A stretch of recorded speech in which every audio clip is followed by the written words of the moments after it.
അത്തരത്തിൽ ഒരു നിർദ്ദേശം, ഒരു റിവ്യൂ, ഒരു എന്താണ് ഗവേഷണത്തിന്റെ പ്രാഥമികമായിട്ടുള്ള സംഗതിയാണ് കഴിഞ്ഞു പോയ കാലത്തെ റിവ്യൂ ചെയ്യുക, അല്ലെങ്കിൽ വിമർശനാത്മകമായി പരിശോധിക്കുക എന്നുള്ളത്, വിലയിരുത്തുക എന്നുള്ളത്.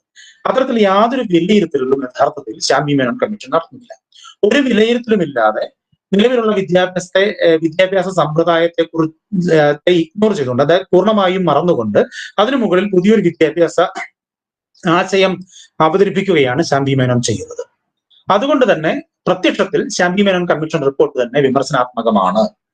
കാരണം മെത്തഡോളജിക്കലി, അതായത് അതിന്റെ ഒരു രീതിശാസ്ത്രപരമായി ഒരു റിപ്പോർട്ടിൽ ഉണ്ടായിരിക്കണം എന്ന് നമ്മൾ വിചാരിക്കുന്ന ഘടനയോ അല്ലെങ്കിൽ അതിനുണ്ടായിരിക്കേണ്ട വിമർശനാത്മക പഠനങ്ങളോ, ആ പഠനങ്ങളിൽ അവർ മുന്നോട്ട് വയ്ക്കുന്ന ചില ആശയങ്ങൾ എന്തുകൊണ്ട് മുന്നോട്ട് വയ്ക്കുന്നു എന്നതിന് പ്രസ്താവനകൾ അപ്പുറത്തേക്ക് എന്തുകൊണ്ട് അത് മുന്നോട്ട് വയ്ക്കുന്നു എന്നതിനോ ഒരു വിശദീകരണവും ശാന്തി മേനോൻ കമ്മീഷൻ റിപ്പോർട്ടിൽ ഇല്ല എന്നത് ആ കമ്മീഷൻ റിപ്പോർട്ടിന്റെ ഏറ്റവും വലിയ പരാജയങ്ങളിലൊന്നാണ്.